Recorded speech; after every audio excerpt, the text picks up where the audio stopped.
Hello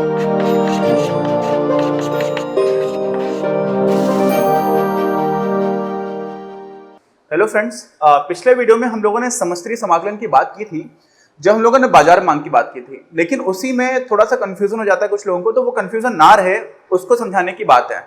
यहाँ पर हमारा क्या होता है, इस एक्सिस पर जो हम लोग वाई एक्सिस मानते हैं गणित में, यहाँ पर हम लोग उसको मानते हैं प्राइस एक्सिस। कौन सी? कीमत। तो यहाँ पर प्राइस आ जाता है, इधर भी प्राइस आ गया, ठीक। और हमें बाजार मांग निकालनी है। क्या निकालनी है? बाजार मांग निकालनी है। तो मैंने बोला था कि समस्तरीय समाकलन होगा, मतलब हॉरिजॉन्टल समीशन होगा। तो एक ये ग्राफ है आपका, एक ये ग्राफ है कंज्यूमर का, और जब हमें बाजार का निकालना होता है तो हम क्या कर देते हैं, दोनों की मांग जोड़ते हैं, प्राइस नहीं जोड़ते हैं। इस प्राइस पर जो मांग थी, मान लीजिए ये, और इस वाले प्राइस पर मांग थी ये, तो हमने इन दोनों को ऐसे करके जोड़ा। और यहां पर क्या था, इधर भी इसी प्राइस पर जो मांग है कंज्यूमर की वो हो गई है, और इस वाले प्राइस पर दूसरे कंज्यूमर की जो मांग है वो है ये, ठीक। तो यहां पर भी हमें ये P1 है, ये P2 है, यहां पर भी P1 है, ये P2 है। अब जब बाजार की मांग निकालते तो ध्यान रखने वाली बात क्या थी? सबसे जो महत्वपूर्ण बात थी वो ये थी कि हम समस्तरीय समाकलन करेंगे, मतलब कि प्राइस, उसी प्राइस पर जो बाजार की मांग है वो बढ़ जाएगी, क्वांटिटी जुड़ेगी। समझ रहे ना?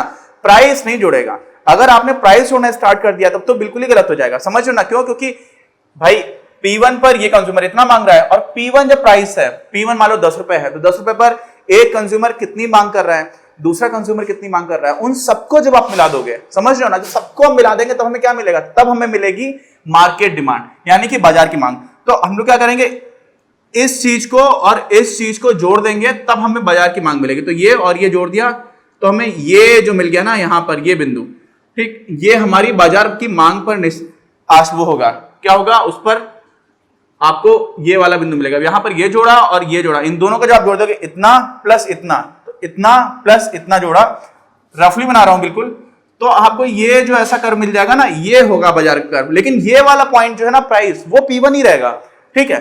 अब इसी वजह से हम लोग इसको क्या बोलते हैं, हॉरिजॉन्टल समेशन। क्यों?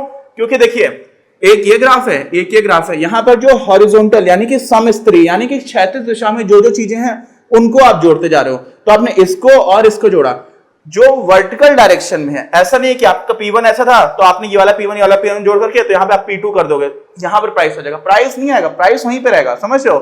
क्योंकि उस प्राइस पर मांग बदल रही है। समझे? तो एक तो कई लोगों को ये कंफ्यूजन होता है, तो वो कंफ्यूजन ना रहे इसलिए मैंने एक बार इसको फिर से बता दिया। अच्छा, इसी में मैंने बोला था कि एक चीज होती है, कहीं पर किंक बनता है। क्या बनता है? किंक बोलते हैं हम लोग गणित में, KINK। इसमें क्या होता है, ऐसा मोड़ हो जाता है, ठीक। अब ये कब आता है?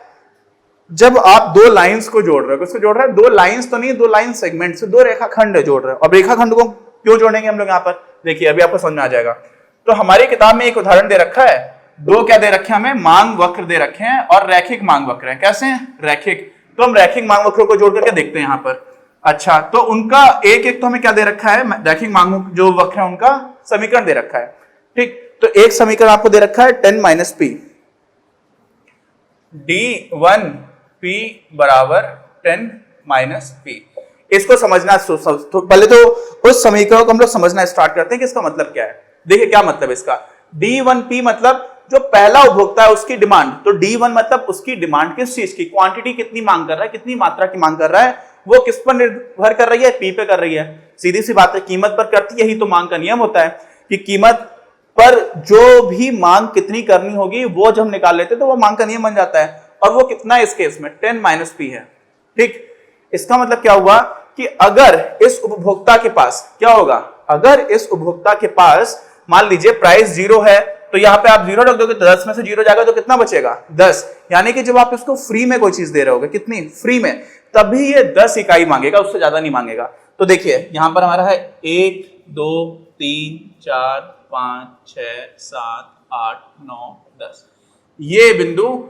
और यहां पर देखिए, यहां पर क्या आ रहा है, आपके क्वांटिटी डिमांडेड आ रही है, ठीक है। यहां पर क्या आ रही है? Quantity demanded. और यहां पर क्या आ रहा है? प्राइस, ठीक।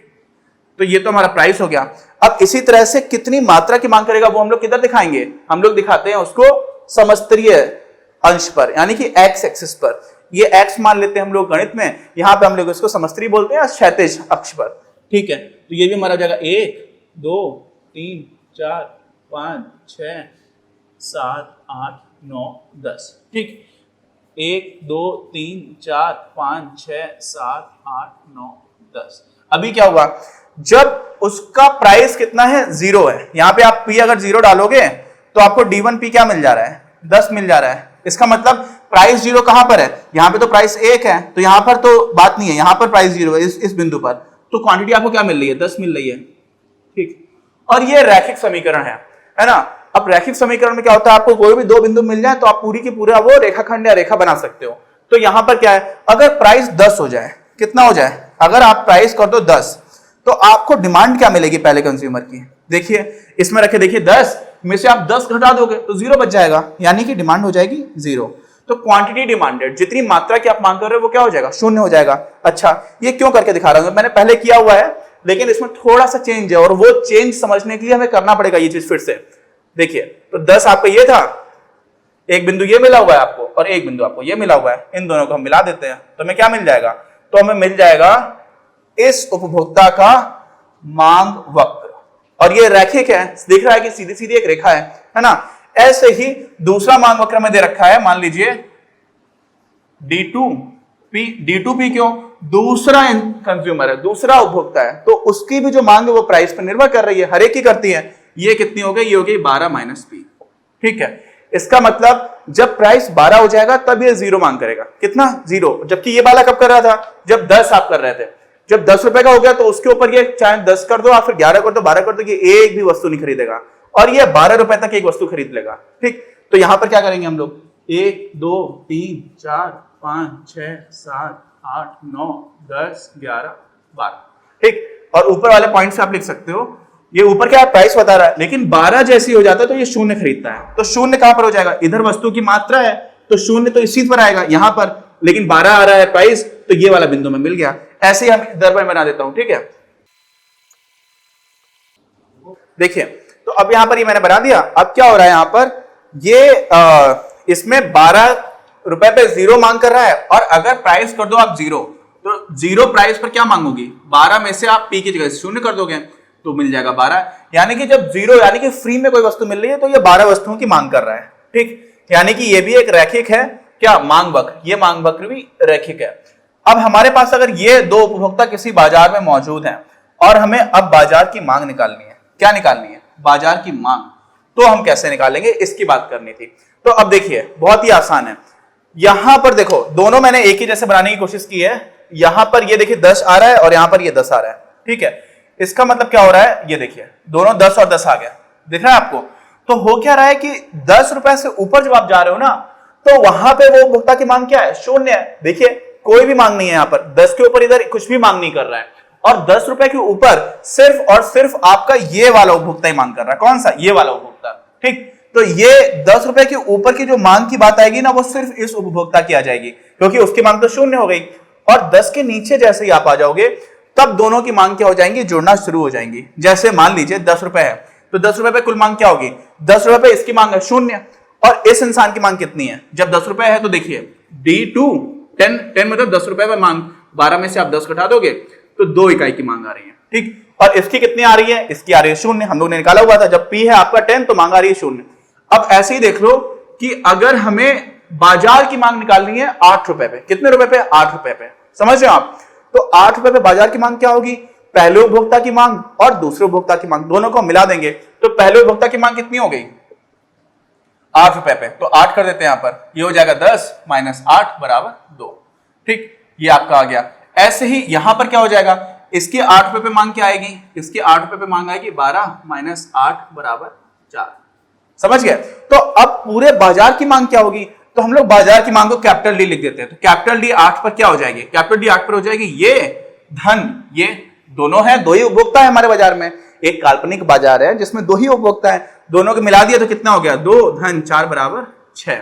ठीक, अब 6 कैसे आएगा, तो 8 पर 6 ऐसे आ जाएगा। देखिए ये जो दूरी है ना, यहां से लेकर यहां तक, वो 2 के बराबर है। ठीक, तो ये जो बिंदु है वो आपको क्या मिल रहा है, वास्तव में वो बिंदु है, अगर आप एक्स अक्ष को देखोगे तो 2 है और प्राइस यहां पर 8 है। ऐसे ही यहां पर आपको जो मिल रहा है 8 रुपए पे, वो क्या मिल रहा है, देखिए यहां पर जो बिंदु मिल रहा है वो 4 के जो उसका मात्रा है वो 4 के बराबर है, तो 4 मिल रहा है और प्राइस क्या है, 8 है। तो बाजार की क्या हो जाएगी, बाजार की जो स्थिति निकल करके आएगी वो 6 हो जाएगी, मांग कितने रुपए पे, 8 रुपए पे। तो कुछ इस तरह का बिंदु मिल जाएगा। इसका मतलब क्या समझाने की कोशिश कर रहा हूं? समझाने की यह कोशिश कर रहा हूं कि जब हम बाजार का कर्व बनाएंगे ना, यहां पर आ जाओ, तो क्या हो जाएगा, जो बाजार का कर्व बनेगा वो कुछ ऐसा बनेगा।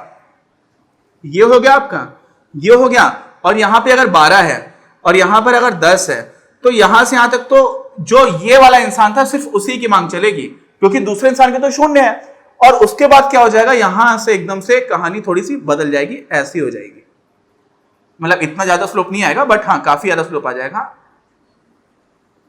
तो यहां पर एक जर्क मिलेगा, समझ रहे हैं आप, ऐसी लाइन मिलेगी, ऐसी फिर ऐसी, ठीक। क्यों? क्योंकि यहां तक जो मांग थी, कहां तक, ये 12 से 10 तक, वो सिर्फ एक ही इंसान की मांग चल रही है, क्योंकि 10 रुपए से ऊपर पहला वाला इंसान तो कुछ मांग ही नहीं रहा है, शून्य मांग कर रहा है, ठीक है। तो यहां पर हमें एक मिल जाता है, मोड़ आ जाता है, ठीक है, कोना बन जाता है, इसी की बात थी। तो आप समझ लीजिए, इसको हम लोग कैसे लिख सकते हैं, बाजार की जो मांग है उसको ऐसे लिखा जा सकता है। ये आपको समझ में आएगा कि उसका नेचर कैसा आएगा, यही आपकी किताब में दे रखा है, लेकिन वो इतना कम शब्दों में और इस तरह से लिखा हुआ है कि कई लोगों को उतना उसको समझने में थोड़ी सी दिक्कत होगी। तो क्या हो जाएगा यहां पर, समझिए, बाजार की जो मांग है, ठीक है, demand of market, P price पे क्या हो जाएगी। तो अब क्या करेंगे, जब हमें मार्केट की डिमांड निकालनी है तो हमने उसको कैपिटल डी बोल दिया, और वो भी प्राइस पर डिपेंड कर रही है। तो हम जो भी हमारी हॉरिजॉन्टल डायरेक्शन है, यानी कि समस्तरी दिशा है, उसमें क्या क्या लिखा हुआ है, एक समीकरण हमारा है 10 माइनस पी, और दूसरा हमारे कितना है 12 माइनस पी, इन दोनों को जोड़ देते हैं।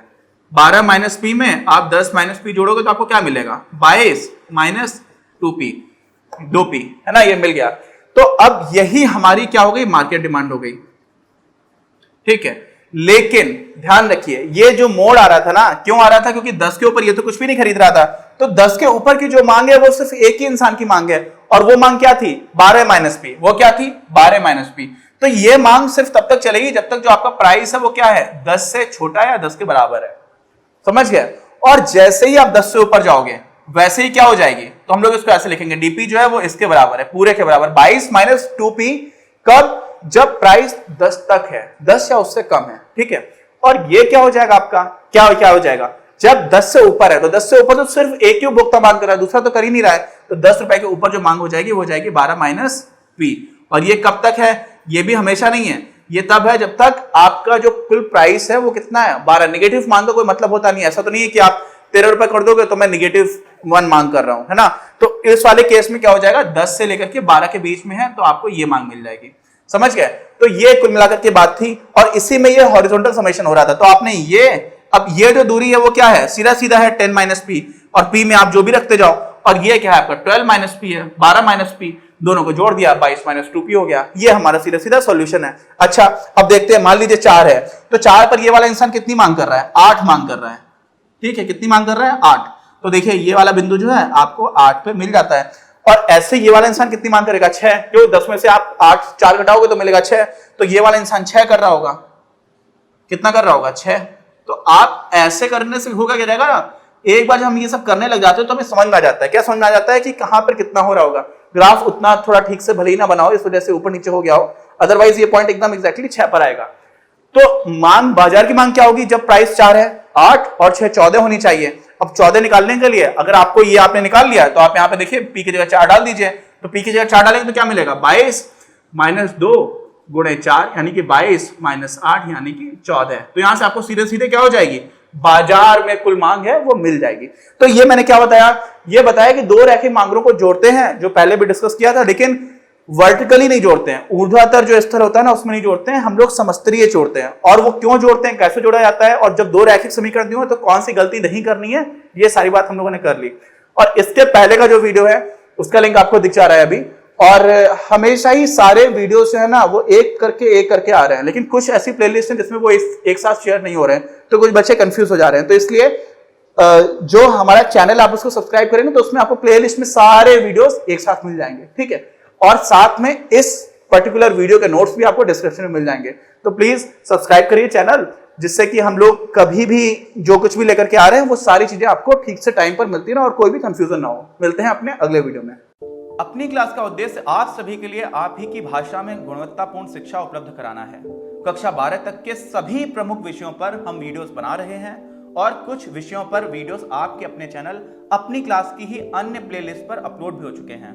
ज्ञान के प्रकाश से देश को सशक्त बनाने के हमारे इस प्रयास में इस चैनल को सब्सक्राइब करके और लोगों के साथ शेयर करके अपना बहुमूल्य योगदान जरूर दें। बढ़ेगा इंडिया तो बढ़ेगा इंडिया।